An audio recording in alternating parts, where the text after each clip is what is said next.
السلام علیکم ورحمۃ اللہ وبرکاتہ۔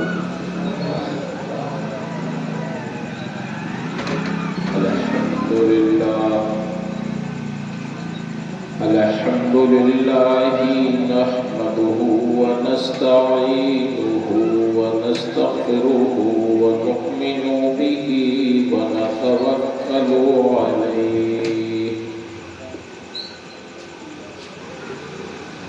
ونعوذ باللہ من شرور انفسنا ومن سیئات اعمالنا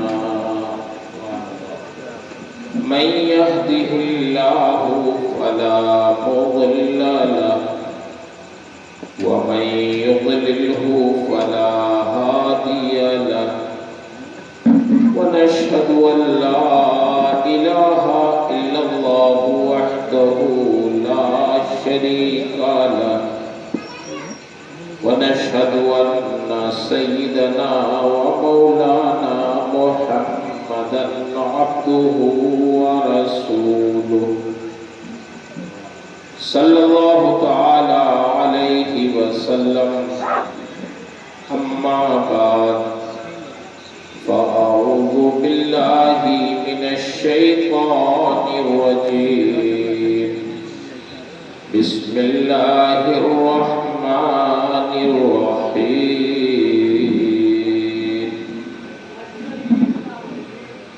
ربنا وابعث فيهم رسولا منهم يتلو عليهم آياتك ويعلمهم الكتاب والحكمة ويزكيهم إنك أنت العزيز الحكيم آمنت بالله صدق الله العظيم وصدق رسوله النبي الأمين الكريم ونحن على ذلك لمن الشاهدين والشاكرين والحمد لله رب العالمين۔ انتہائی عقیدت و محبت اور احترام کے ساتھ بارگاہ رسالت مآب صلی اللہ تعالی علیہ وسلم میں درود شریف کا نذرانہ پیش کریں۔ اللہم صلی علی سیدنا مولانا محمد معدن الجود والکرم وآلہ وبارک وسلم السلام علیکم یا رسول اللہ۔ معزز حاضرین مجلس، یہ ہماری اور آپ تمام حضرات کی مشترکہ سعادت مندی اور خوش نصیبی ہے کہ ہم اور آپ ایک دینی ایمانی مجلس میں حاضر ہیں۔ اللہ تعالی ہماری آپ کی حاضری کو قبول فرمائے اور یہاں سے اٹھنے سے پہلے اللہ تعالی ہم سب کی مغفرت فرمائے۔ جن ہمارے بھائیوں نے بزرگوں نے کوشش کر کے یہ مجلس منعقد کی، بلکہ ربیع الاول شریف کے شروع ہی سے 9 تاریخ تک انہوں نے اس کاج میں مصمم کیا کہ 9 راتیں ہم سرکار کی یاد میں منائیں گے۔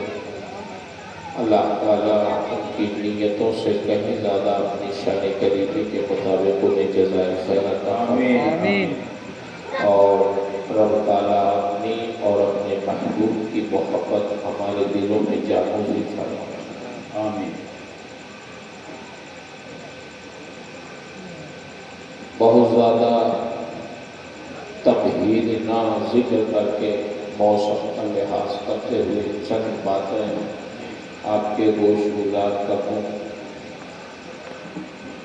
حضرت ابراہیم علیہ نبینا علیہ الصلوۃ والتسلیم نے خانہ کعبہ تعمیر فرمایا۔ قرآن میں اس کا ذکر ہے وَإِذْ يَرْفَعُ إِبْرَاهِيمُ الْقَوَاعِدَ مِنَ الْبَيْتِ وَإِسْمَاعِيلُ۔ حضرت ابراہیم اور حضرت اسماعیل دونوں حضرات نے مل کے خانہ کعبہ تعمیر کیا۔ قرآن نے ان کی تعمیر کا ذکر فرمایا۔ آپ نے دیکھا ہندوستان میں آپ رہتے ہیں، ایک بادشاہ نے اپنی بیوی کی محبت میں ایک محل تعمیر کیا تو دنیا کا وہ ایک عجوبہ ہوا کہ کہیں سے بھی لوگ ہندوستان آتے ہیں تو اس محل کو دیکھنے جاتے ہیں جس کو دنیا تاج محل ہے۔ بادشاہ نے اپنی بیوی کی محبت میں،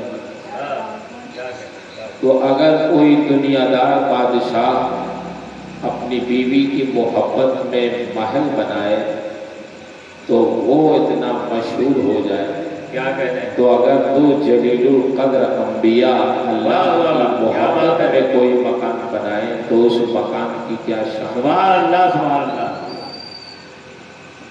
مکان بنایا تو اس کے بعد انہوں نے کئی دعائیں کی۔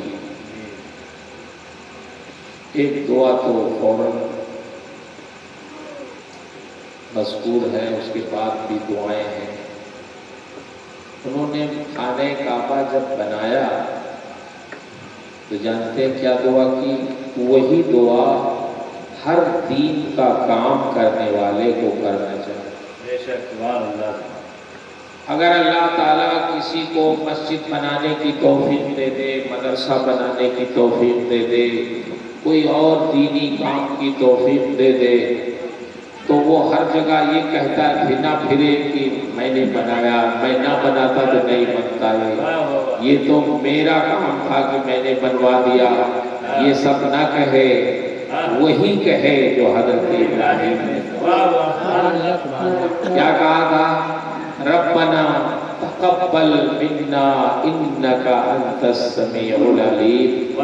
اے اللہ، بنانا تو ابراہیم اور اسماعیل کا کام تھا لیکن قبول کرنا تیرا کام۔ اگر قبول تو کر لیا تب تو یہ بیت اللہ ہے، خانہ کعبہ ہے۔ اللہ رب العزت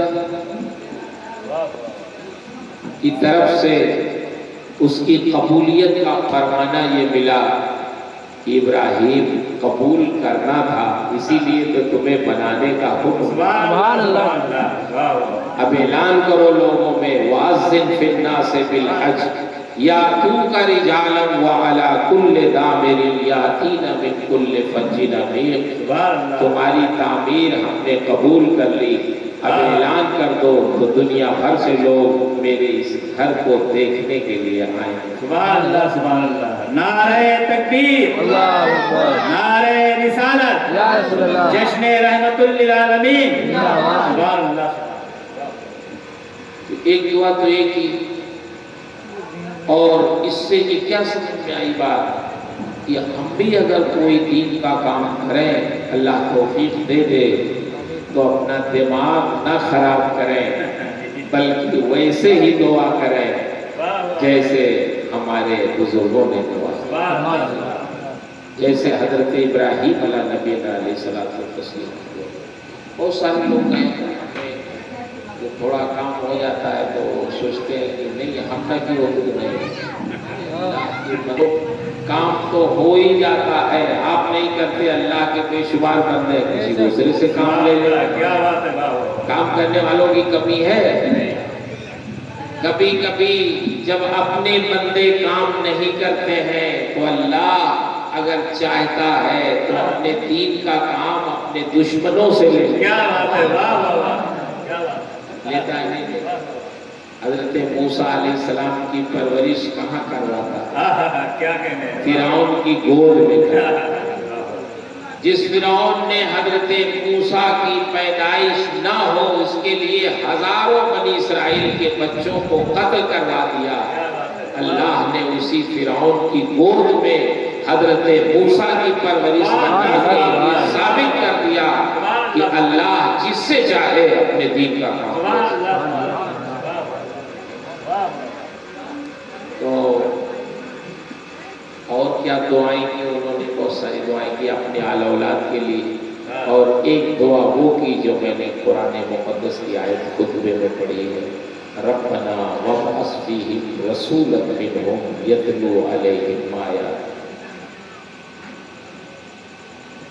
بعض لوگوں نے کہا ہے کہ یہ ہمارے نبی کا میلاد حضرت ابراہیم نے پڑھا اس پتھر پہ کھڑے ہو کر، تو اس پتھر پہ نشان قدم آپ کے جمع جس پر تعمیر کیا تھا کھڑے ہو کے کھانے کی دعا کیا۔ خانہ کعبہ جب تعمیر کر دی تو آپ نے دعا کیا، اے اللہ اب میرے اس خاندان میں ایک رسول بھیج دے، یتلو علیہم آیاتی، جو تیری آیتوں کی تلاوت کرے، جو قرآن پڑھ کے انہیں سنائے، وَيُعَلِّمُهُمُ الْكِتَابَ وَالْحِکْمَةَ،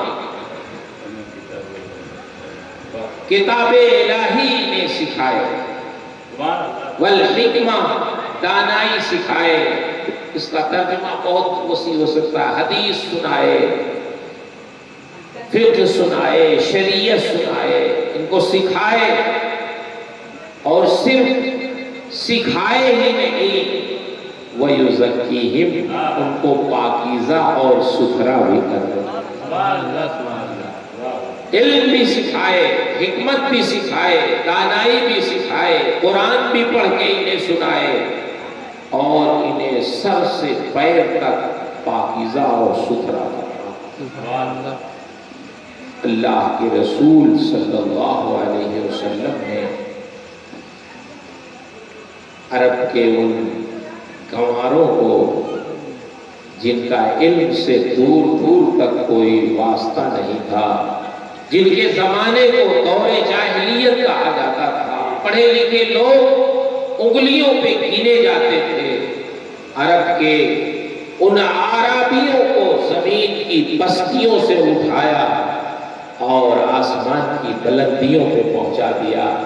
ایک عرب نے آدمی کا بول بالا کر دیا، خاک کے ذروں کو حمد و شے ثریا کر دیا، خود نہ تھے جو راہ پہ اوروں کے ہادی بن گئے، کیا نظر تھی جس نے مردوں کو مسیحا کیا۔ پڑھنے لکھنے کا شوق کے اندر ڈال دیا، اللہ اکبر، ایسا شوق ڈالا اس قوم میں جو پڑھنے لکھنے کی عادی نہیں تھی، جاہل کہی جاتی تھی، عربی کہے جاتے تھے، لیکن نبی نے علم کی محبت ان کے دل میں ایسی ڈال دی کہ اللہ کے رسول جو فرماتے تھے، صحابہ نے نہ صرف یہ کہ آپ کے ارشادات کو یاد کیا بلکہ اس کیفیت کو بھی یاد کیا جس کیفیت سے سید الانبیاء نے بیان کیا۔ علماء کرام تشریف فرما ہے، حاجی صاحب قبلہ مقدس اللہ علی بیٹھے ہیں، ہمارے محب گرامی وقار حضرت علامہ مولانا مفتی رفیع الزمان صاحب تشریف فرما، اور بھی ہمارے علماء ائمہ کرام بیٹھے ہیں۔ یہ بتائیں گے، عربی زبان میں ایک لفظ ہوتا ہے، ہمارے یہاں تو اردو میں ہنسنا بولتے ہیں، سب کو شامل، عربی میں مسکرانے کو تبسم کہتے ہیں، جس میں آواز بھی نہ نکلے اور دانت بھی ظاہر نہ ہو ہنسنے میں، اور اگر دانت ظاہر ہوئی آواز نہیں نکلی تو اس کو زہر کہتے ہیں، زہر۔ اگر آواز بھی نکل جائے اور دندان بھی ظاہر ہو جائے، دانت بھی ظاہر ہو جائے ہنسنے میں، تو عربی میں اس کو قہقہا کہتے ہیں۔ ہمارے سرکار کبھی کہا نہیں لگاتے تھے جیسے ہم لوگ لگاتے ہیں مجلسوں میں بہت کھٹا مار کے ہنستے، بہت دور تک آواز جاتی. سرکار اس طرح نہیں ہنستے. سرکار عموماً تبسم فرماتے تھے. کبھی کبھی جب بہت خوش ہوتے تو اس طرح ہنستے کہ آپ کے دندان مبارک ظاہر ہو جاتے. اب آپ کو میں بتاؤں، اگر نبی کریم صلی اللہ علیہ وسلم نے کوئی حدیث تبسم کر کے ارشاد فرمائی، اس طرح مسکرائے کہ نہ آواز نکلی نہ دندان مبارک ظاہر ہوئے، تو صحابہ کرام نے اس کے لیے کہا فتبسم رسول اللہ. اس کے لیے فضحک النبی نہیں کہا. اور اگر دندان مبارک ظاہر ہو گئے تو اس کیفیت کو انہوں نے فتبسم سے تعبیر نہیں کیا، کہا فضحک النبی صلی اللہ علیہ وسلم. سرکار نے جو ارشاد فرمایا اس کو تو یاد رکھا ہی صحابہ نے، جس کیفیت سے سرکار نے بیان کیا صحابہ نے اس کیفیت کو بھی محفوظ رکھا اور لوگوں سے بیان کرا. اگر سرکار نے اپنی داڑھی مبارک پر، ریش مبارک پر ہاتھ رکھ کے کوئی حدیث بیان فرمائی تو جتنے صحابہ محدثین تابعین اس حدیث کو بیان کرتے تو وہ بھی اپنی داڑھی پہ ہاتھ رکھ کے کہتے ہاکذا قال رسول اللہ صلی اللہ علیہ وسلم. اگر انگلیوں سے اشارہ کر کے بیان فرماتے تو صحابہ کرام محدثین اعظام ان انگلیوں کو اٹھا کے اشارہ کر کے بیان کرتے. سرکار نے اس طرح بیان کیا ہے. اس کا مطلب یہ ہوا علم کی ایسی اہمیت ڈال دی اپنے ماننے والوں میں کہ جن کا علم سے کوئی واسطہ نہیں تھا، انہوں نے سرکار کے ارشادات یاد کیے، قرآن یاد کیا، حدیثیں یاد کی اور اس انداز کو بھی یاد کیا، اپنے ماں باپ کی طرف منتقل کیا جس انداز سے سید الانبیاء نے کوئی بات ارشاد فرمائی تھی. اور پاکیزہ کیسے کیا؟ آپ کو میں اس معاشرے کی کچھ مثالیں بتا دوں تو آپ کو سمجھ میں آئے گی. غور سے سن رہے ہیں نا آپ لوگ؟ اسی زمانے کی بات ہے.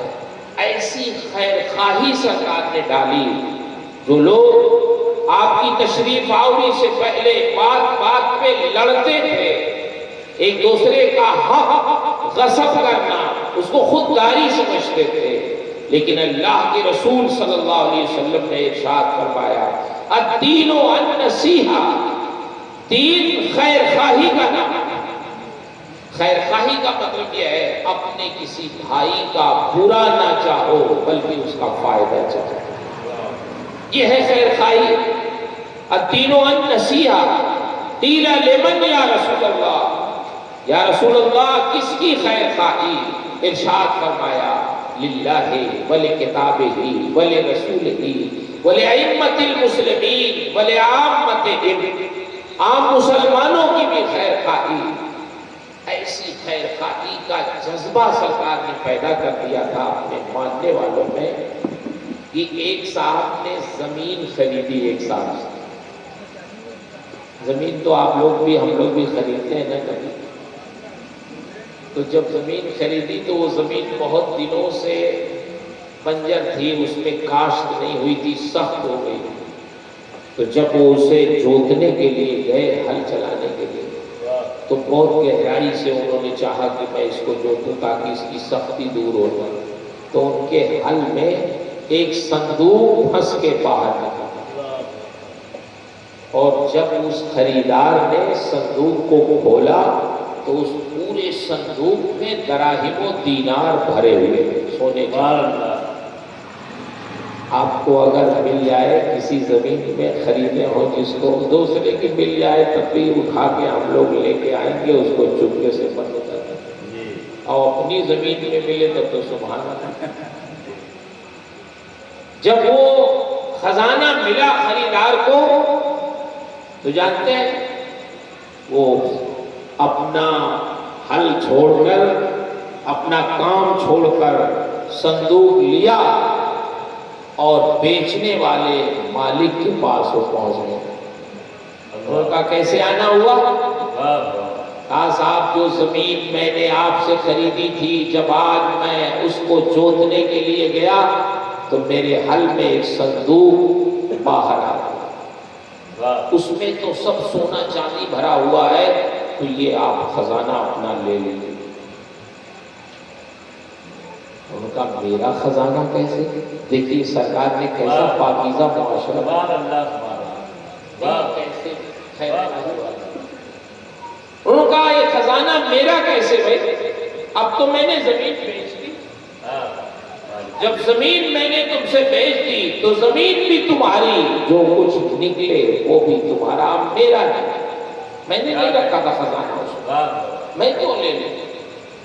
اس کو لے جاؤ یہاں سے۔ اس نے کہا صاحب میں کیوں لے جاؤں، میں نے تو صرف زمین کے پیسے آپ کو دیے ہیں، خزانے کا پیسہ تو آپ کو نہیں دیا، تو میں کیوں لے لوں خزانہ؟ میں نے زمین خریدا تھا، زمین میری ہے، میں نے خزانے کے پیسے آپ کو نہیں دیے تھے، تو یہ خزانہ میرا نہیں ہے، نہ میں اس کو اب لے جاؤں گا، آپ جانے آپ کا کام کیا ہے۔ اللہ اکبر۔ اس طرح مثال ملے گی کسی معاشرے میں کہ خزانے سے بھرا ہوا صندوق نہ بیچنے والا لینا چاہتا ہے نہ خریدنے والا۔ یہ معاشرہ کس کا دیا ہوا تھا؟ یہ اسی پیغمبر کا دیا ہوا معاشرہ تھا جس کی یاد میں ہم لوگ آج بیٹھے، ہمارے نبی کا دیا ہوا معاشرہ تھا، ایسا پاکیزہ معاشرہ۔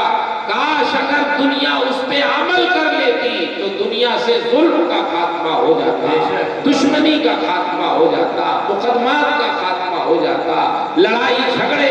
آج بھائی بھائی اپنی جائیداد کے لیے لڑتا ہے، جھگڑتا ہے، مقدمات ہوتے ہیں، گولیاں چلتی ہیں۔ کاش اگر ہمارے نبی کے اصول پہ لوگ عمل کرتے تو بھائی بھائی میں کبھی جھگڑا نہیں۔ سبحان اللہ۔ اس نے کہا کہ بھائی میں تو نہیں لوں گا اس کو، اس لیے کہ میں نے صرف زمین کے پیسے دیے۔ اب بڑا مسئلہ پھنس گیا کہ یہ خزانہ لے کون؟ تو قاضی صاحب کے وہاں مسئلہ پہنچا، قاضی صاحب کے وہاں مسئلہ پہنچا کہ قاضی صاحب ایک خزانہ ایسا ہے، نہ اس کو زمین خریدنے والا لینا چاہتا ہے نہ بیچنے والا لینا چاہتا ہے، کچھ مسئلے کا حل آپ نکالیے۔ قاضی صاحب نے بلوایا دونوں کو، سمجھا بھائی مسئلہ کیا ہے تم بتاؤ۔ زمین کے مالک نے جس نے بیچا تھا اس نے کہا حضور والا میں نے جب زمین بیچ دی تو اب اگر اس سے خزانہ نکلے بھی تو میرا نہیں ہے، میں اس کو نہیں لوں گا، میں نے تو زمین بیچ دی، اب میں اس سے دستبردار ہو گیا، اب وہ میرا نہیں ہے، نہ میں نے اس میں گاڑا تھا، میں کیسے لے سکتا ہوں اس کو۔ خریدار سے پوچھا بھائی تم کیوں نہیں لے رہے ہو، تمہاری زمین ہے۔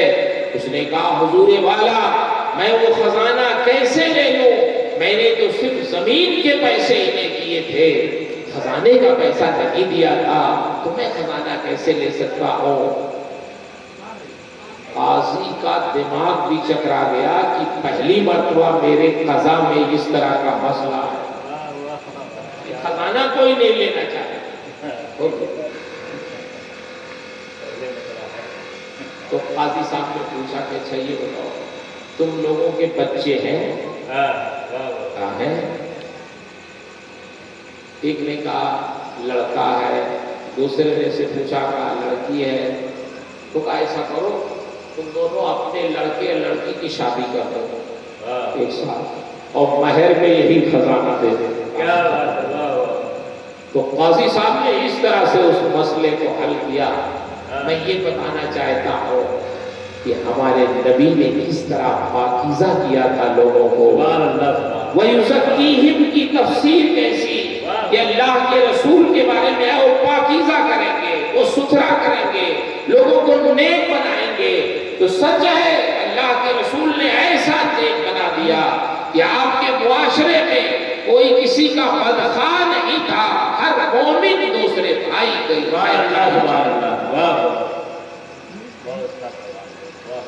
اس کی ایک مثال اور میں بتا دوں آپ کو، اور سے سن رہے ہیں جب آپ سوچتے ہو کہ مولانا صاحب تڑکیں گے ابھی بہت زیادہ کرسی ارسی توڑیں گے تو یہ سب تو ہمارے یہاں نہیں۔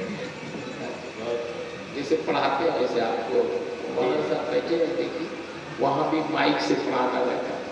ہمارے یہاں فضیلت کی جو گھنٹی ہے مولانا رفیع الزمان صاحب زندہ مندو اللہ کی عمر میں صحت و برکت، اور قریب میرے خیال سے قوم میں 300 بچے ہوں۔ اللہ اکبر۔ آپ جتنے لوگ بیٹھے ہیں اس سے زیادہ ہی رہتے ہیں۔ وہاں بھی مائک سے پڑھا تو جیسے وہاں کی ایک گھنٹی ویسے یہاں کی ایک گھنٹی ہے نا،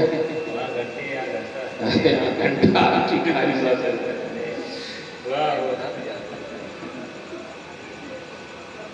تو وہ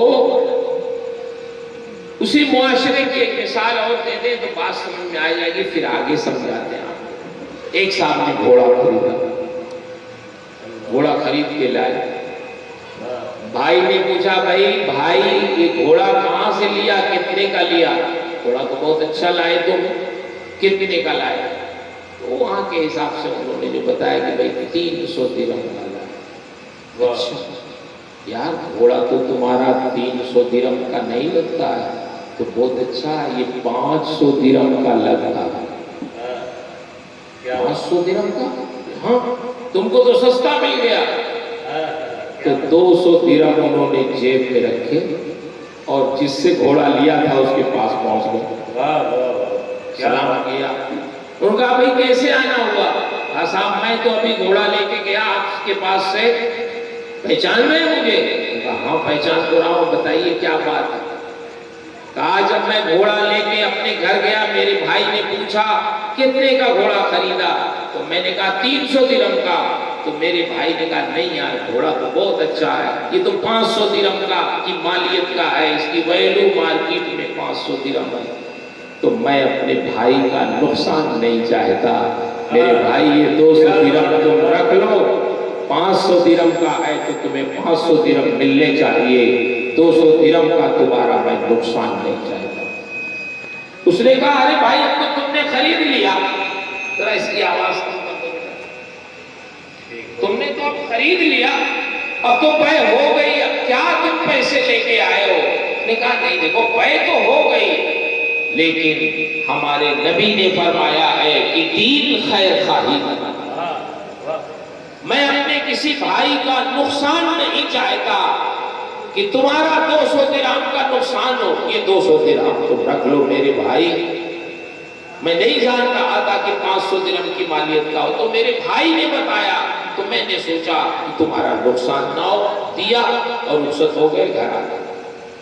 کچھ دنوں کے بعد گھوڑ دوڑ کا مقابلہ ہو گیا، گھوڑوں کا دوڑانے کا، تو یہ بھی اپنا گھوڑا لے کے پہنچا، اور جب یہ اپنا گھوڑا لے کے پہنچا دوڑایا تو اس کا گھوڑا سب سے آگے چلا گیا، فرسٹ آیا۔ اب سبھی لوگ پوچھ رہے ہیں بھائی یہ گھوڑا کہاں سے لیا تم نے؟ تو بہت اچھا گھوڑا ہے، بڑی اچھی نسل کا ہے، کتنے کا لیا؟ تو نے کہا یار فلاں جگہ سے لیا، اور کچھ گڑبڑ اس کی وجہ سے ہو رہا، صحیح کر لو، آج تو اتنی بہت کر کے تھوڑا ادھر ادھر کر سکتا، ٹھیک ہے ابھی تو صحیح چل رہا ہے۔ گھوڑا آگے نکل گیا، اب لوگوں نے پوچھا کہ بھائی آخر اتنا اچھا گھوڑا تم نے کتنے کا لیا، کہاں سے لیا؟ وہ بتایا فلاں جگہ سے لیا۔ کتنے کا لیا؟ کہا 500 درہم کا پڑ گیا۔ اس میں ایکو تو نہیں ہے،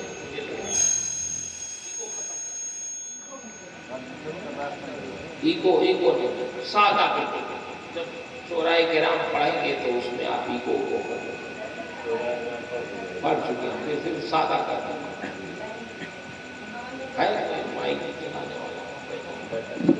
سوچتے یہ سادہ کر دیں گے۔ اس میں کیا ہے، ایک مرتبہ آدمی بولتا ہے تو کئی مرتبہ سنائی دے، تو شاید لوگوں کو پسند ہے، یہ آواز اچھی ہونی چاہیے، چاہے کچھ سمجھ میں آئے چاہے نہ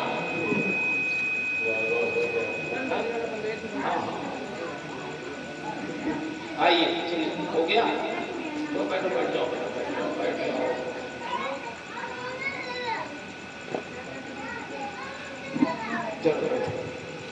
درود شریف پڑھ، اللہم صلی اللہ سیدنا صلی اللہ علیہ نبی وآلہ وبارک وسلم۔ پوچھا کتنے کا لیا؟ کہا 500 کا پڑ گیا، 500 درہم۔ 500 کا؟ یہ تو کم سے کم 800 کا، 800 کا ان کو تو سستا مل گیا 500 کا۔ ابھی جب گھر آیا تو 300 درہم پھر لیا، پھر لے لیا۔ بیچنے والے نے کہا بھائی اب کیسے آنا ہوا؟ کہا یار تمہارا گھوڑا مجھے نہیں پتا تھا اتنا اچھا ہے، میں جب مقابلے میں لے گیا تو یہ سب سے آگے چلا گیا، فرسٹ آ گیا۔ لوگوں نے پوچھا کہ کتنے کا لیا؟ میں نے کہا بھائی 500 کا پڑا ہے، 500 درہم کا۔ لوگوں نے کہا تم کو تو سستا مل گیا، یہ کم سے کم 800 درہم کی مالیت کا ہے، 300 درہم میرے بھائی تم اور لے لو۔ میں نہیں چاہتا کہ میرے کسی بھائی کا نقصان ہو، دین خیر خواہی کا نام ہے، ہمارے پیغمبر نے ارشاد فرمایا ہے، اور میں کسی کی بدخواہی نہیں چاہتا، خیر خواہی چاہتا ہوں تو یہ 300 درہم تم اور سبحان اللہ سبحان اللہ۔ ہے۔ کوئی مثال دنیا میں یہ معاشرہ کس کا دیا ہوا ہے؟ یہ معاشرہ ہمارے پیغمبر کا۔ بے شک سبحان اللہ۔ دنیا کے لوگوں تم چاہتے ہو اگر دنیا میں محبت قائم ہو، امن و امان قائم ہو، تو ہمارے نبی کی سیرت ہو، مطالعہ کرو، کس طرح ہمارے نبی نے لوگوں کو پاکیزہ کیا ہے، ستھرا بنایا ہے، محبتیں ڈالی ہے دل میں، نفرتیں عداوتیں دور کی ہے۔ یہ خصوصیت ہمارے آقا و مولا سید الانبیاء کی ہے، جن کا جشن ہم مناتے ہیں۔ سبحان اللہ۔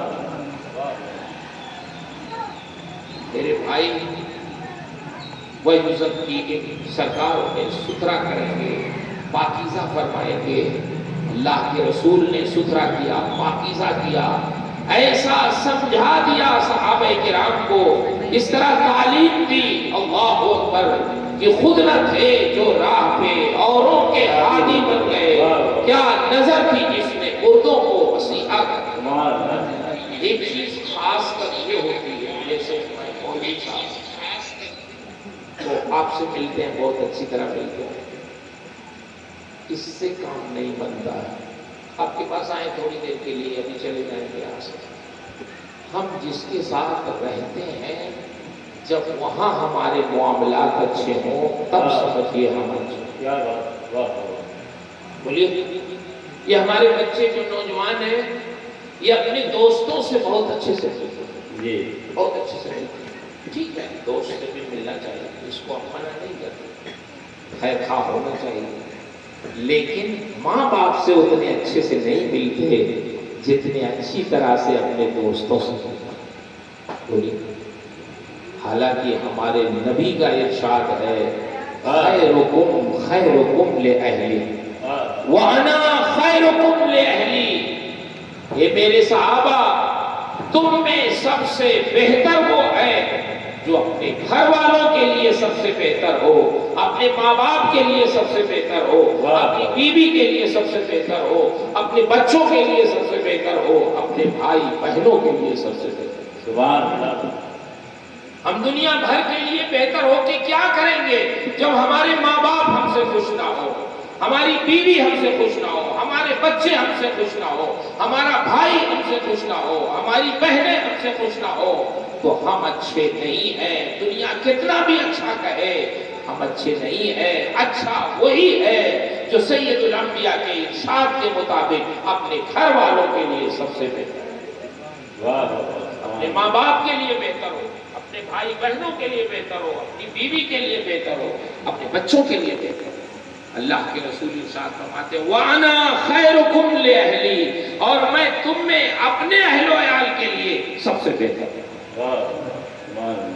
آپ کو میں اس لیے سمجھا رہا ہوں کہ ہمارے سرکار صرف صحابہ کو نماز ہی نہیں پڑھاتے تھے مسجد نبوی میں، ایک طرف وہ مصلی پہ کھڑے ہو کے عبادت بھی کرتے تھے، امام بھی ہوتے تھے، اور میدان جنگ میں بھی کھڑے رہتے تھے، اور جب گھر میں رہتے تھے تو اپنی اہل کے ساتھ وہ کیسے رہتے تھے؟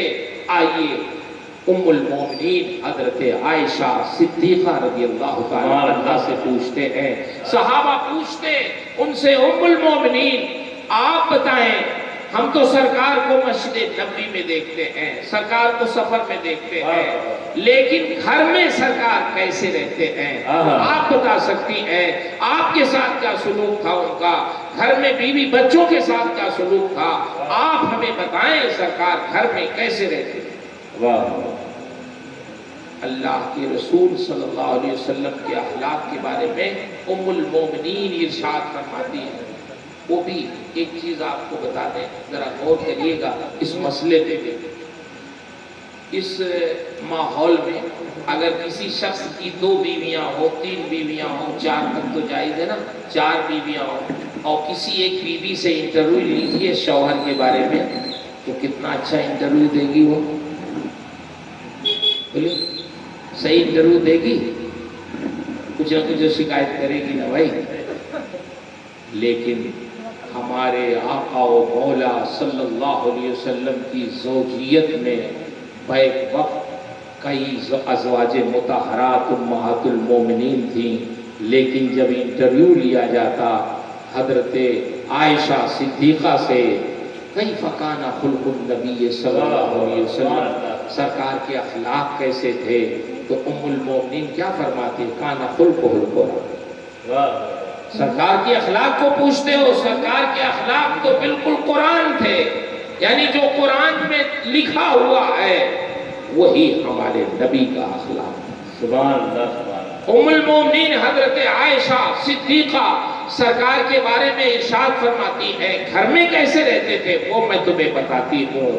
سرکار گھر میں جب رہتے تھے تو بہت بے تکلف اور سادہ رہتے تھے، سادہ رہتے تھے، زمین پہ بیٹھ جاتے، وہی ہم دسترخوان لگا دیتے تھے، وہی کھانا رکھ دیتی تھی، اور اللہ کے رسول کھانا کھا لیتے۔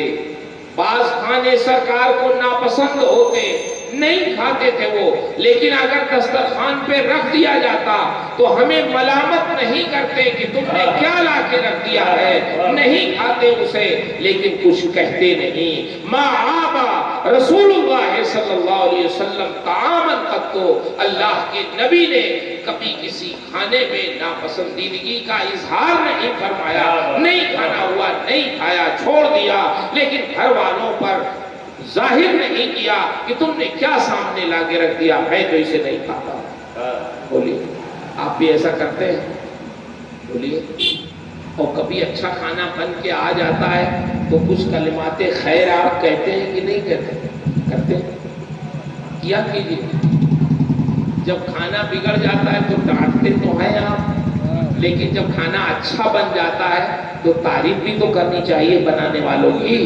بیوی نے بنایا، بچی نے بنایا، اور کسی نے بنایا، والدہ نے بنایا، تو کھانے کی تعریف تو کرنی چاہیے۔ بالکل۔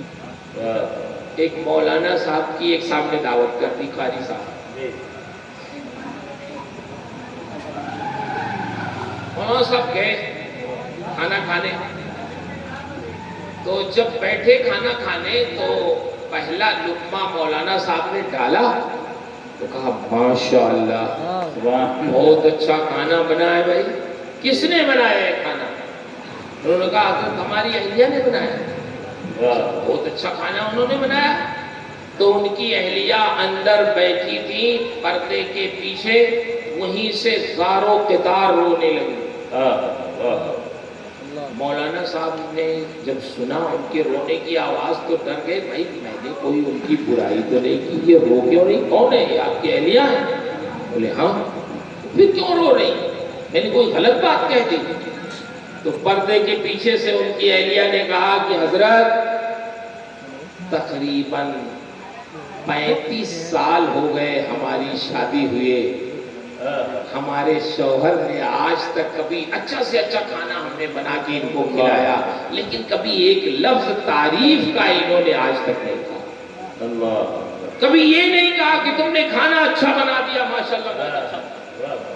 آج پہلی مرتبہ آپ کی زبان سے ہم نے تعریف سنا تو آنکھوں سے آنسو جاری ہو گئے۔ کاش ہمارا شوہر اگر کبھی اس طرح کہہ دیتا کہ تم نے کھانا بہت اچھا بنایا ہے تو ہمارا حوصلہ بڑھ جاتا، ہم یہ سمجھ جاتی ہماری محنت وصول ہو گئی ہے، لیکن 35 سال ہو گئے، یہ کان ترس گئے، کوئی جملہ سننے کے لیے. اللہ. کیا اسی لیے شوہر ہوتا ہے کہ اچھا اچھا کھانا کھا لے اور ایک لفظ بھی نہ بولے کہ تم نے اچھا کھانا بنایا؟ واہ. کھانا اگر کبھی بگڑ جائے تو اس پر بہت ساری لان تان کرے؟ نہیں. ام المومنین حضرت عائشہ صدیقہ رضی اللہ تعالی عنہا کا ارشاد سنو. ارشاد فرماتی ہے سرکار گھر میں ہوتے بیٹھ جاتے, کھانا ہم لگا دیتی, کھا لیتے, اور کبھی کبھی اگر میں توے میں روٹی ڈال دیتی پکنے کے لیے تو سید الانبیاء ہمارے توے کی روٹی کو الٹنے ہم خوب سمجھتی تھیں یہ ہمارے سرکار کا کام نہیں ہے. سرکار کی بعثت اس کے لیے نہیں ہے. سرکار کی بعثت کا مقصد یہ ہے یتلو علیہم آیاتک ویعلمہم الکتاب والحکمہ ویزکیہم. سرکار تو امت کی اصلاح کے لیے آئے ہیں, لیکن ہم خوب سمجھتی تھی کہ رسول اللہ صلی اللہ علیہ وسلم ہماری دلجوئی میں کر رہے ہیں اور امت مسلمہ کو آپ درس دے رہے ہیں کہ جب تم گھر میں رہو تو ویسے ہی رہو جیسے تمہارے پیغمبر اپنے گھر میں. نعرہ تکبیر, نعرہ رسالت, جشن رحمت للعالمین, حضرت علامہ مفتی مسعود احمد صاحب قبلہ.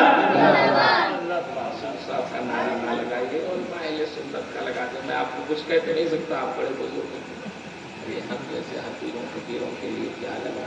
حاری صاحب علماء اہل سنت میں سب یہ بیٹھے ہیں لوگ,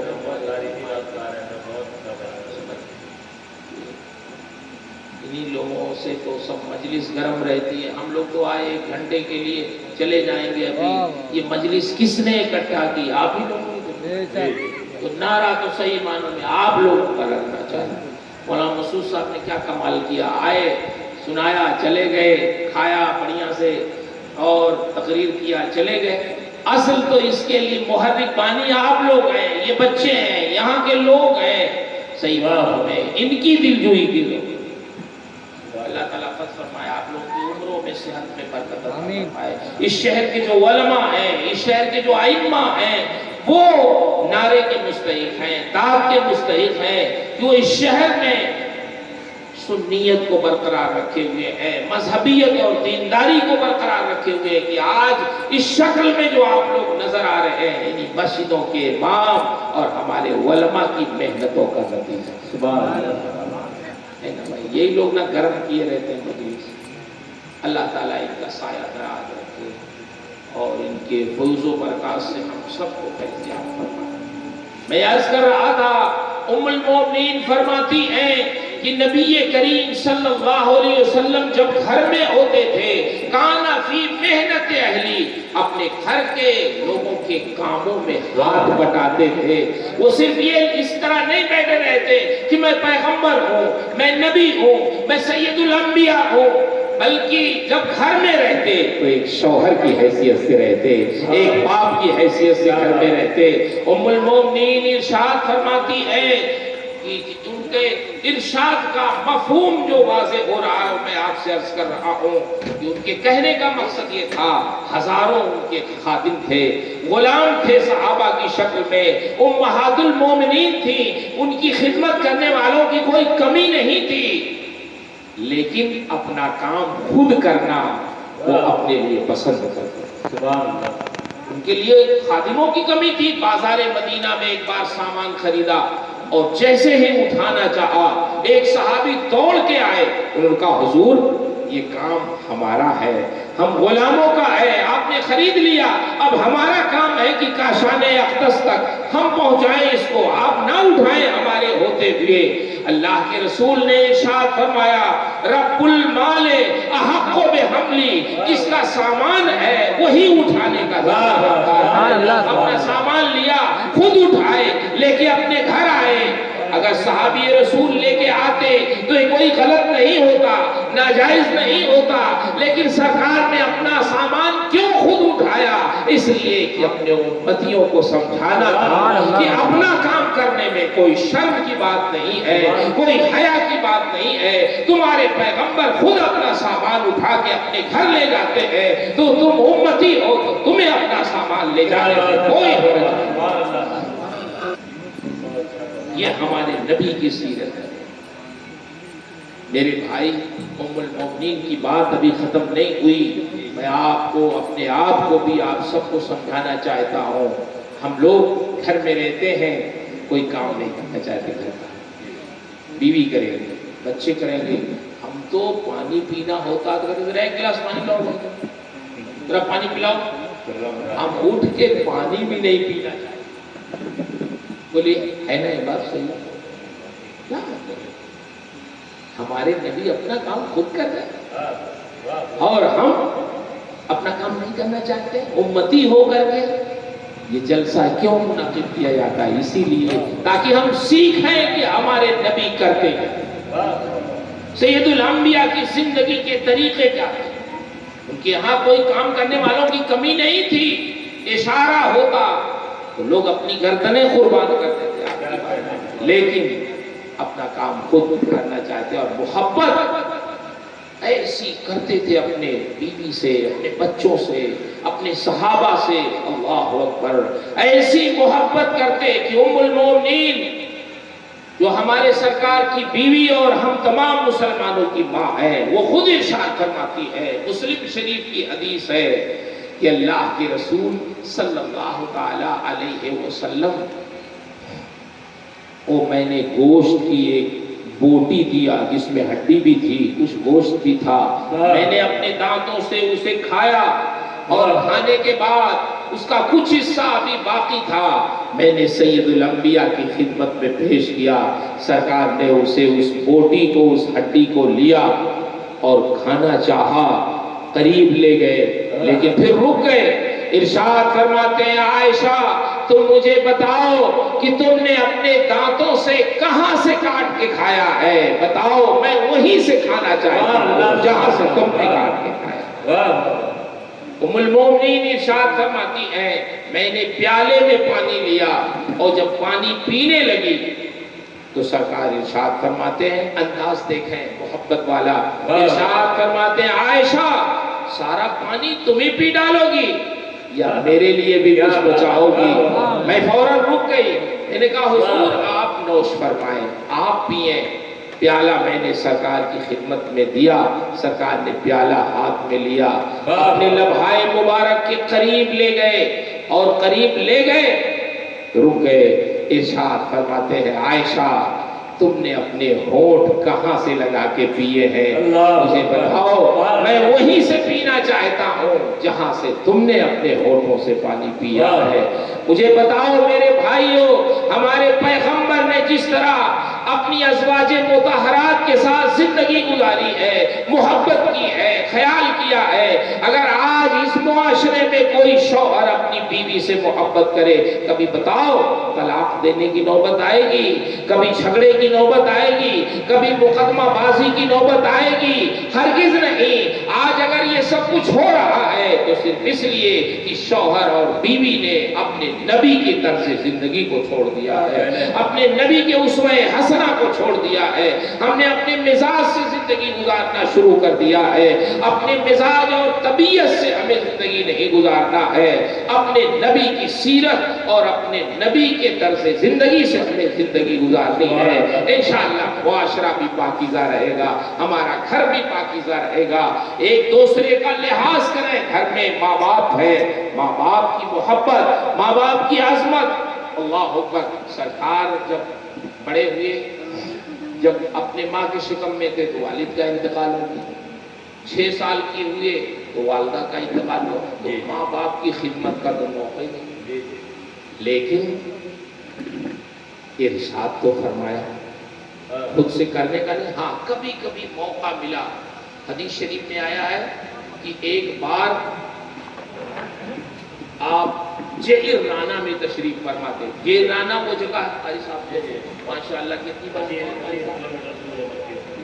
ہیں آپ؟ 29 مرتبہ قاری صاحب تشریف لے۔ کون سی دعا آپ نے مانگی تھی بتائیے، ہم نے بڑی خوش نصیبی کی بات ہے اللہ تعالیٰ پر۔ تو جعرانہ مدینہ شریف مکہ شریف سے میں 25 کلومیٹر مجھے بھی جانے کا شرف ہوا. وہاں سے عمرے کا احرام بات چاہیے تو کہتے ہیں بڑا عمرہ ہے نا, بڑا عمرہ. تو سرکار وہاں تشریف فرما اور لگتا تھا احرام میں ایک چادر پہن رکھی تھی, ایک چادر وہ رکھی تھی. سرکار صحابہ کے درمیان کچھ گفتگو فرما رہے تھے. اتنے میں دیکھا ایک خاتون آ گئی بوڑھی, دور ہی سے وہ نظر آئی تو سید الانبیاء ان کی تعظیم میں قریب آئی تو اپنی چادر جو اوڑھ رکھی تھی وہ بچھا دی, بیٹھ گئے. پھر ان سے باتیں کرتے رہے, ان کے قبیلے ان کے گھر کی باتیں پوچھتے رہے. جب وہ جانا چاہیں تو آپ نے اشارے سے روکا. گئے خیمے میں جو اس سفر میں آپ کی زوجہ محترمہ مومنین کی ماں تھی, ان سے ارشاد فرمایا کچھ تحفے تحائف اکٹھا کرو. اس کی ایک گٹھری بنائی, لے کے آئے. دیا نہیں, کچھ دور تک چھوڑنے لے گئے, پھر دے کے آئے. صحابہ نے عرض کیا حضور آج تک کسی بوڑھی خاتون کی اتنی عزت ہم نے نہیں دیکھی تو آج اس بوڑھی خاتون کی دیکھی. کون سی خاتون تھی؟ آپ نے ارشاد فرمایا تم نے پہچانا نہیں, تمہارے نبی کی رضائی ماں حلیمہ تھی جنہوں نے تمہارے نبی کو بچپن میں دودھ پلایا. آپ نے رضائی ماں کی عزت کر کے اعزاز فرما کر آپ نے ثابت کر دیا کہ جب تمہارے پیغمبر اپنے رضائی ماں کا یہ احترام کرتے ہیں تو تمہیں اپنے حقیقی ماں کا کتنا احترام. میں اپنے بچوں سے گزارش کروں گا, آج کل بچے قاری صاحب بہت بگڑ گئے, یہ کسی کو نہیں سمجھتے. ان کے دوست یہ موبائل ہے, موبائل یہ الٹے سیدھے دوست ہیں جو موٹر سائیکل تیز چلاتے ہیں. اب تو بہت سارے نوجوان اللہ رحم فرمائے یہ نشہ کے بھی عادی ہو گئے, اللہ معاف فرمائے. جگہ جگہ شکایتیں آتی ہیں, ماں باپ کو نہیں سمجھتے. گزر اللہ کے بندو, ماں باپ اللہ کی وہ عظیم نعمت ہے کہ تم دنیا میں ان کو بھول جاتے ہو. ان کی محبت یہ ہے کہ دنیا تو دنیا ہے, جنت میں پہنچ کے بھی وہ اپنی اولاد کو نہیں بھول. سبحان اللہ کی محبت کی کوئی مثال نہیں. قرآن شریف پڑھو پتہ چلے گا. جب جنت میں ماں باپ جائیں گے اللہ تعالیٰ ارشاد فرمائے گا میرے بندو جو میں نے تم سے وعدہ کیا تھا پورا ہوا؟ جنتی عرض کریں ہاں مولا, جو تو نے وعدہ کیا تھا ہمیں ہمارے ساتھ پورا ہوا, ہمیں جنت ملی, جنت کی نعمتیں ملی. اے پروردگار جنت کی نعمتیں ایسی ہیں نہ کسی کان نے سنا, نہ کسی آنکھ نے دیکھا ہوگا اس طرح کی نعمتیں, نہ کسی کے دل میں خیال گزرا ہوگا. ایسی نعمتیں تو نے ہمارے لیے تیار کر رکھی ہے. اللہ تو نے اپنا وعدہ سچ کر دکھایا, جو تو نے وعدہ کیا تھا وہ ہمیں مل گیا. لیکن اے اللہ ہماری اولاد ہمیں نظر نہیں آتی جنت میں, کہاں ہے؟ اللہ آپ خوشحالی میں ہو تو کسی کی یاد آتی ہے؟ بولیے. عیش و آرام میں ہو تو سب کو بھول جاتے ہیں. لیکن ماں باپ ایسے مخلص ہیں اپنی اولاد کے لیے کہ جنت وہ جنت جہاں حکم بھی دینے کی ضرورت نہیں ہے. وَلَكُمْ فِيهَا مَا تَشْتَهِي أَنفُسُكُمْ, تمہارے لیے جنت میں وہ تمام چیزیں ہیں جو تم چاہو گے, دل میں خواہش ہوگی وہ بھی ملے گی. سبحان اللہ. لیکن جنت میں جب وہ اپنی اولاد کو نہیں دیکھیں گے تو ان کو خواہش ہوگی کہ ہماری اولاد کہاں ہے, اے اللہ ہماری اولاد کہاں ہے, ہم دیکھنا چاہتے ہیں. واہ واہ. اللہ تعالیٰ ارشاد فرمائے گا تمہاری اولاد بھی جنت میں ہے لیکن ان کے عمل تمہارے برابر نہیں تھے تو وہ تم سے نچلے طبقے میں, اللہ تمہارے طبقے میں نہیں ہے. تمہارا طبقہ ان سے بلند ہے, تمہارے بچے تم سے نیچے ہیں. تو ایک طریقہ یہ بھی ہو سکتا تھا کہ اللہ فرما دے جاؤ وہ نچلے طبقے میں ہے, ملاقات کر کے آ جاؤ. بولیے. لیکن جنت میں آخرت میں اللہ جب کسی کو بلند مقام عطا فرما دیتا ہے تو پھر اس سے نیچے وہ کسی کو ارشاد فرمائے گا کہ ہم نے تمہاری اولاد کو بھی تمہاری وجہ سے تمہارے درجے میں پہنچا دیا ہے تاکہ تم دیکھو اپنی اولاد کو تو تمہاری نگاہیں دیکھ کر کے ٹھنڈی ہو جائے، جنت میں تم خوش رہو کہ تم بھی رہو، تمہاری اولاد بھی تمہارے ساتھ ہے۔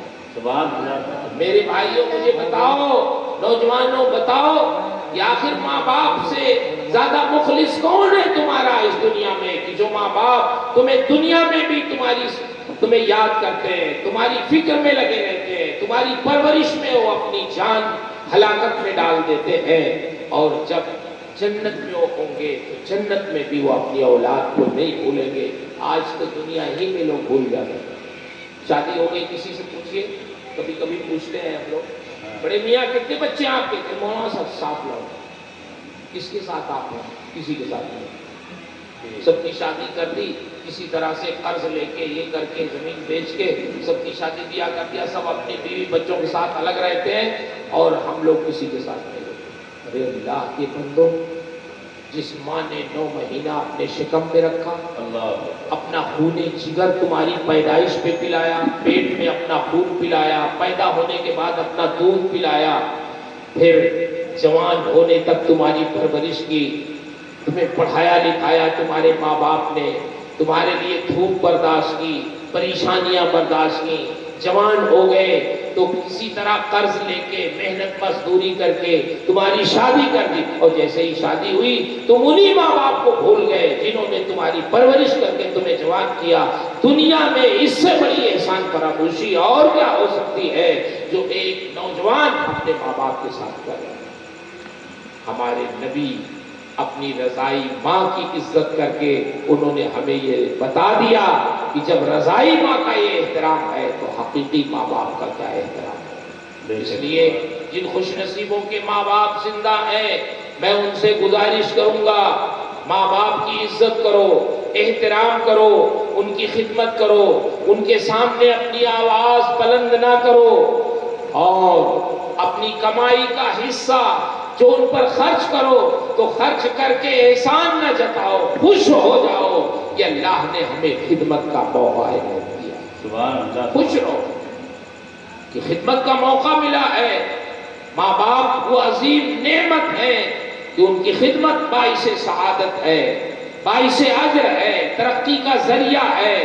اللہ کے رسول صلی اللہ علیہ وسلم ارشاد فرماتے ہیں، ماں باپ کی دعائیں ایسے ہی قبول ہوتی ہے اولاد کے حق میں کدعاء نبی لامتی، جیسے نبی کی دعا امتی کے حق میں قبول۔ سبحان اللہ، سبحان اللہ۔ قاری صاحب، اب تو لوگ یہ سمجھتے ہیں کہ یہ جو دعا تعویذ کرتے ہیں انہی کی دعا قبول ہوتی ہے۔ کوئی یہاں بیٹھا ہو تو برا نہ مانے، بہت سے لوگ کرتے ہیں دعا تعویذ تو سنتے ہیں مولانا صاحب ہماری کھچائی موبائل میں خوب ماری جا رہی ہے۔ تو آپ کو بتاتے ہیں امریکہ میں اخبار اردو میں چھپتے ہیں، نیو یارک سے، وہ کم سے کم 15 صفحے کا اخبار، ہفتے واری ہے نا، 15-20 صفحے ہوتے ہیں کم سے کم، اور جمعہ کے دن مسجدوں کے گیٹ پہ لوگ لے کے کھڑے رہتے ہیں، لے لیجئے، لوگ کہتے ہیں نہیں ہمارے پاس ٹائم نہیں ہے، ارے فری، پیسے سے نہیں ہے، فری لے لیجئے، ٹائم نہیں، پڑھنے کا ٹائم کیوں نہیں لیتے لے؟ اس میں صرف ایڈورٹائز، بنگالی بابا، اجمیری بابا، ان کا ایڈورٹائز کیا رہتا ہے؟ 3 منٹ 3 سیکنڈ میں 100% آپ کی مشکل حل، فون نمبر یہ ہے رابطہ۔ بعض لکھتے ہیں 11 منٹ 11 سیکنڈ میں 100% گارنٹی کے ساتھ آپ کی مشکل حل، فلاں کمی، فلاں کمی، فلاں ضرورت، فلاں ضرورت، فلاں ضرورت، فلاں ضرورت، وہ سارا سب جتنا ضرورت مند ہے سب لوگ اس مجمع میں جتنے ضرورت مند ہیں سب چیزیں اس میں لکھی رہتی۔ لوگ سوچتے ہیں ہاں یار یہ تو یہ بھی ہمارا کام یہاں ہو سکتا ہے، اور اب تو زیادہ دن ہو گیا، تو میرا جانا آنا رمضان میں ہوتا، تو پہلے تو میں نے گزارے وہاں قریب 9 سال، تو اس میں کیا تھا، اس وقت کیا تھا، پیسہ بھیجنے کا جو طریقہ تھا، فون نمبر جو لکھا رہتا تھا وہ رہتا تھا انگلینڈ کا، بابا صاحب انگلینڈ میں بیٹھے ہیں، ان کا اخبار امریکہ نیو یارک میں چھپ رہا ہے، پورے امریکہ میں بٹ رہا ہے۔ فون نمبر جب لگاتے ہیں لوگ تو سیدھے وہ انگلینڈ میں فون پہنچتا ہے، بابا صاحب یا ان کا کوئی آدمی اٹھاتا ہے تو سب سے پہلے وہ یہ پوچھتا ہے کہ یہ بتاؤ آپ ہمارے پاس فون کیے ہو کس ضرورت سے؟ وہ ضرورت بتاتا ہے تو بابا صاحب سب سے پہلے پوچھتے ہیں فیس ہماری کیسے آپ دو گے؟ کریڈٹ کارڈ ہے آپ کے پاس؟ اگر وہ کہہ دے کہ نہیں ہے، اچھا چلو رکھو فون، جب لے لینا پھر فون کرنا، چلو۔ اور اگر آپ نے کہا کہ ہے بابا صاحب تو اس کا نمبر لکھواؤ، نمبر لکھوا، پیچھے والے بھی جو 3 نمبر ہوتے ہیں نا وہ بھی لکھواؤ۔ جہاں آپ نے نمبر لکھوایا تو بابا صاحب بالکل صحیح کہتے ہیں 3 منٹ اور 3 سیکنڈ میں مشکل حل۔ کس کی مشکل حل؟ بابا صاحب۔ پیسے پہنچ گئے، فوراً ان کے آدمی ہزاروں ڈالر آپ کے اکاؤنٹ سے نکال لیں گے۔ ان کی مشکل تو حل ہو گئی، اب آپ بل جمع کرتے رہے۔ یہ دنیا میں چل رہا ہے، کاروبار چل رہا ہے، صحیح بتا رہا ہے، چل رہا ہے اس طرح، لوگ بیوقوف بنا رہے ہیں۔ اس سے خود ہمارے ایک مقتدی نے کہا، حضرت انڈیا کا ایک بابا ہم سے 30,000 روپیہ لے لیا، کسی طرح نکلوا دی۔ میں نے کہا بابا لوگوں کے حلق سے کوئی چیز نہیں نکل سکتی، سن لو، وہ گیا 30,000 کا، کچھ بھی فائدہ نہیں ہوا۔ تو میں نے کہا تم نے دیتے وقت مجھ سے پوچھا تھا جب میں تمہارا پیسہ نکلوا دوں؟ میں عرض کر رہا ہوں میرے بھائیوں، آپ سمجھتے ہیں کہ 1000 روپے کی دعا، 1000 روپے کا تعویذ یہ زیادہ اثر کرتا ہے، اس میں کوئی شبہ نہیں۔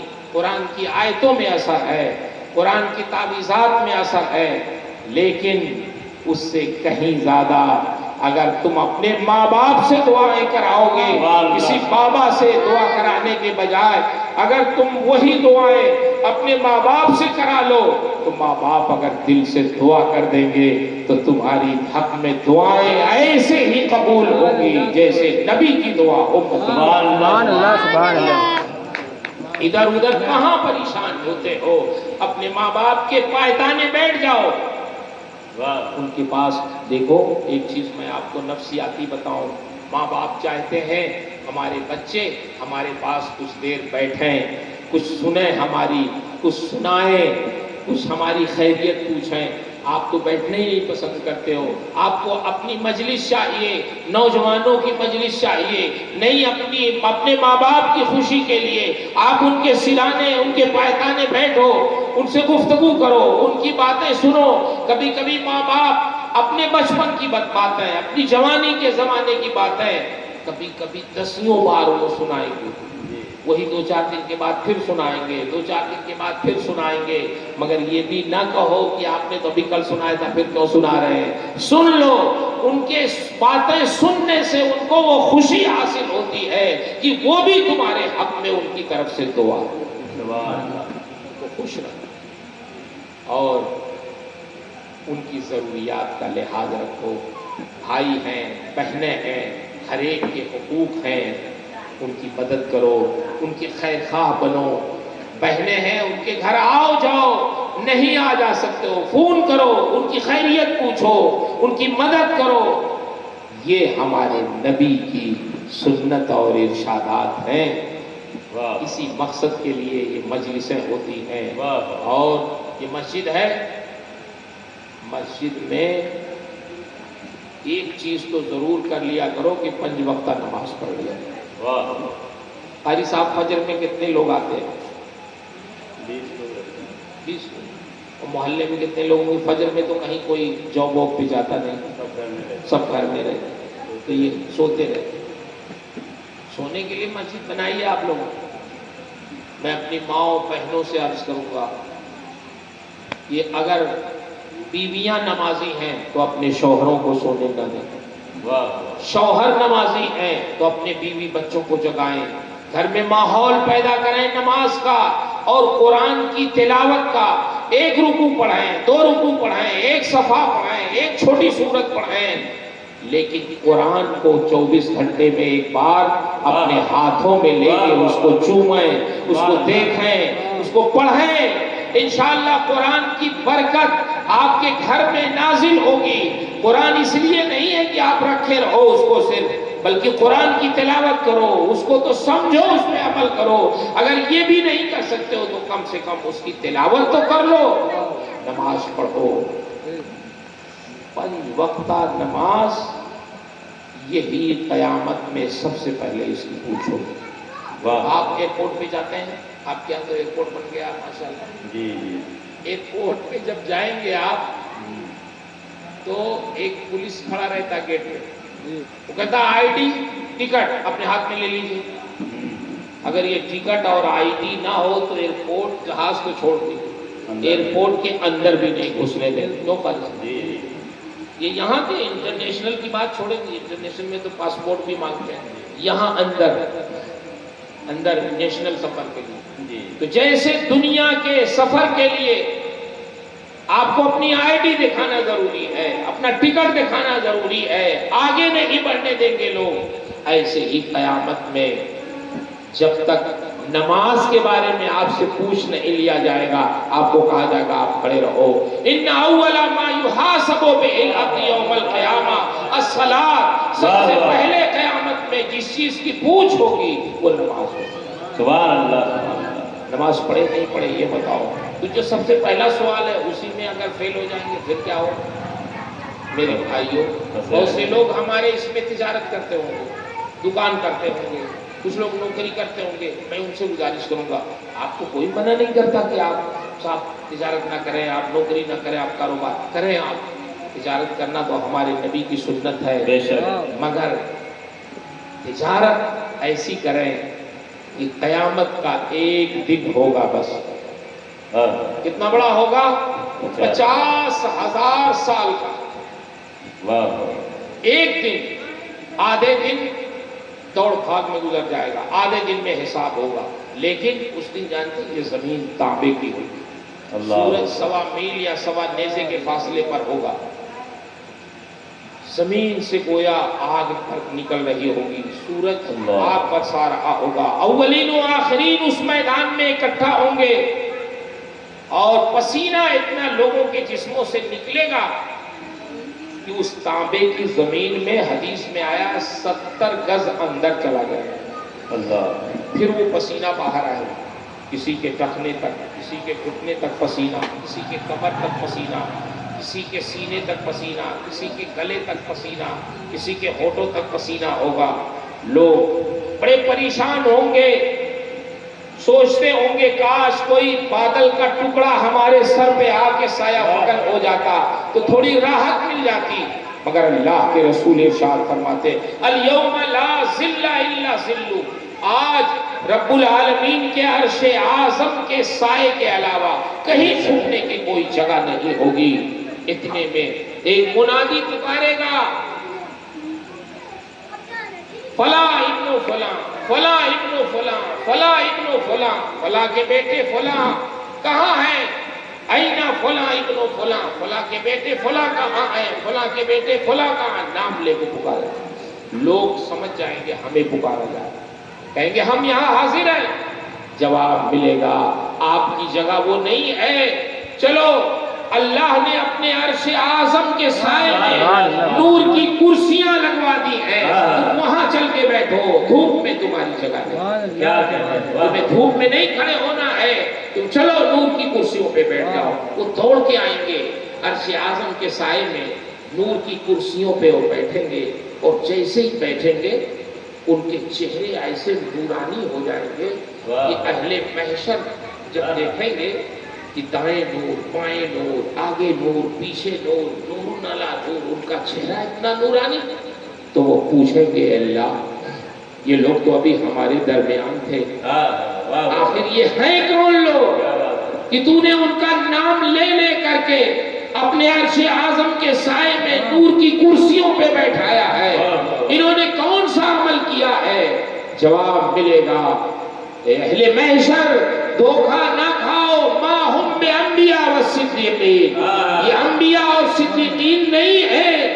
جواب ملے گا اے اللہ پھر کون لوگ ہیں کہ ایسی عزت تو نے آج محشر کے دن دی ہے یہ اپنے عرش کے سائے میں نور کے منبر پہ تو نے بیٹھایا ہے، کون لوگ ہیں؟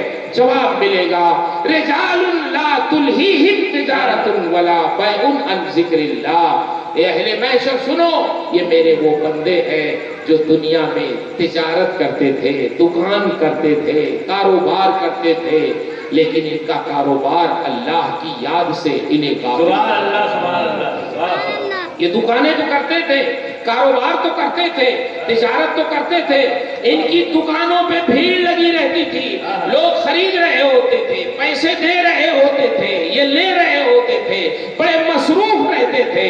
اتنے میں میری مسجدوں سے اذان کی آواز آ جاتی تھی، اور جیسے ہی میری مسجدوں سے اللہ اکبر کی اذان ان میرے بندوں کے کانوں میں آتی تھی تو کیسی دکان، کیسی تجارت، کیسا نفع، یہ سب چھوڑ کے میری مسجد میں آ جاتے تھے، اور یہ اپنے عمل سے ثابت کرتے تھے یہ پروردگار ہمیں اپنی دکان سے تو بہت محبت ہے، اپنے نفع سے بہت محبت ہے، اپنی تجارت سے بہت محبت ہے، مگر اس تجارت سے بھی کہیں زیادہ تجھ سے محبت ہے، تیری مسجد سے محبت ہے، تیری نماز سے محبت ہے، تیری اذان سے محبت ہے۔ اے اللہ یہ ثبوت ہے کہ ہم نے تیری اذان سن کر اپنی دکان چھوڑ دی، اپنا نفع چھوڑ دیا، اپنے پیسے چھوڑ دیے، اپنے گاہک چھوڑ دیے، اور صرف تیری محبت پہ تیری مسجد میں آ گئے۔ اے اہل محشر سنو، جو دنیا میں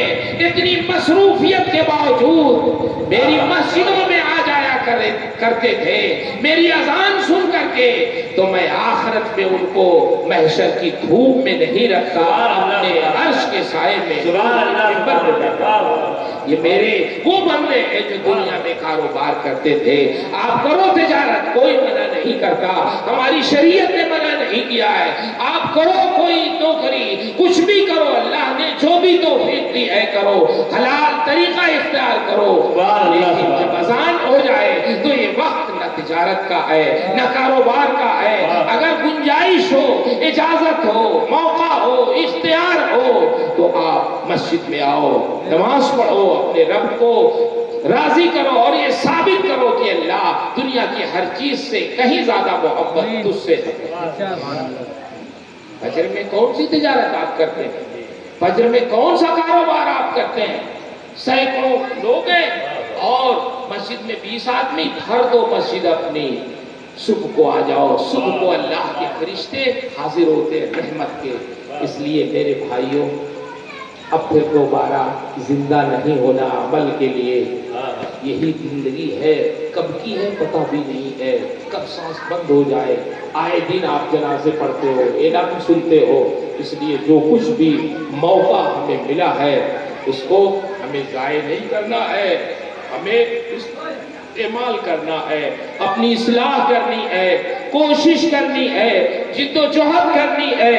میں اپنے بچوں سے بھی گزارش کروں گا، نیکی بھی کرنی ہے، اور نیکی کو ضائع ہونے سے بچانا بھی ہے، برائیوں سے بچنا بھی ہے۔ آج کے اس ماحول میں ہمیں مایوس بھی نہیں ہونا۔ آخری بات کہہ کے میں اپنی بات ختم کرتا ہوں۔ قاری صاحب قبلہ، ہم لوگ بڑی مایوسیوں میں رہتے، کیا کریں، حکومت بھی اس طرح، لوگ بھی اس طرح، کچھ بھی ہو، ہم اپنے رب کے بھروسے زندگی گزاریں، اور ہر زمانے میں اللہ ہی محافظ ہے اپنے بندوں کا۔